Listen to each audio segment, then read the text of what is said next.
27 वर्ष सिरियात सत्ता उपभोगलेल्या राष्ट्रपतींना सत्तेबरोबर पत्नीलाही गमावण्याची वेळ आली आहे। कारण आश्रितांचं आयुष्य जगण्यापेक्षा मायदेशी परतण्यासाठी बशर अल असद यांच्या पत्नीनं घटस्फोटाची मागणी केली आहे।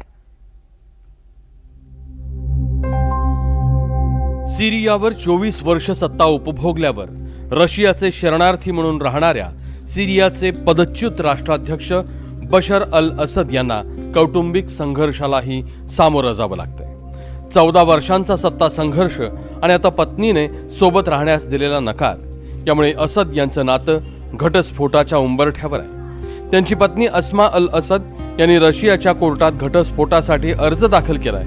सिरियात बंडखोरांनी सत्तापालट केल्यानंतर बशर अल असद आपल्या कुटुंबासह रशियाला गेले। व्लादिमीर पुतीन यांनी त्यांना शरण दिली असली तरी अस्मा मॉस्कोमध्ये खुश नाहीत, त्यांना मायदेशी लंडनला जायचंय। अस्मा यांच्याकडे सिरियन आणि ब्रिटिश हे दुहेरी नागरिकत्व आहे। अस्मा यांना मे 2024 मध्ये ल्युकेमियाचं निदान झालं होतं। 5 वर्षांपूर्वी ब्रेस्ट कॅन्सरवरही त्यांनी मात केली होती। रशियामधल्या कठोर निर्बंधांचा त्यांना त्रास होतो। अस्मा यांचे आई वडील सिरियन वंशाचे असले तरी त्यांचा जन्म लंडनमध्ये झाला होता। 2000 मध्ये त्या सिरियात आल्या आणि वयाच्या 25व्या वर्षी त्यांनी लग्न केलं।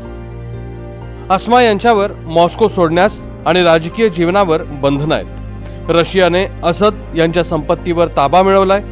यात 270 किलो सोनं आणि 2 अब्ज डॉलरचा समावेश आहे, तर मॉस्कोमधील 18 अपार्टमेंट जप्त केल्या। असद आणि त्यांच्या कुटुंबाकडे अफाट संपत्ती आहे। युरोपियन आणि अमेरिकन डॉलर्स शेकडो टन सोनं आहे। असं असलं तरी बशर अल असद यांचे भाऊ माहेर अल असद अद्यापही सिरियात नजर कैदेत आहेत। अस्मा यांचा जन्म 1975 मध्ये लंडन मध्ये झाला। त्यांची आई सिरियन डिप्लोमॅट आहे, वडील हृदयरोग तज्ञ आहेत। अस्मा यांनी कम्प्युटर सायन्स आणि फ्रेंच लिटरेचर मध्ये पदवी घेतली आहे। लग्नाआधी त्या इन्व्हेस्टमेंट बँकर होत्या। आकर्षक आणि स्टायलिश राहणीमान ही त्यांची ओळख होती। शिवाय पतीसोबत अनेक परदेश दौरे आणि लोकांशी सहज संवादात त्या सहभागी होत। एकीकडे मध्य पूर्वेतील स्त्री मुक्तीचा चेहरा म्हणूनही त्यांची ओळख होती। 2018 मध्ये अस्मा यांनी सिरियाची अर्थव्यवस्था सांभाळली होती।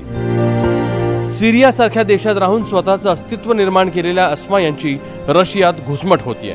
मात्र अल असाद यांना घटस्फोट देऊन ब्रिटनला जाण्याची इच्छा असली तरी ब्रिटन त्यांना येऊ देणार का हा प्रश्न आहे। उलट लवकरच त्यांचा ब्रिटिश पासपोर्ट हिसकावला जाण्याची ही शक्यता आहे। Bureau report, NDTV Marathi.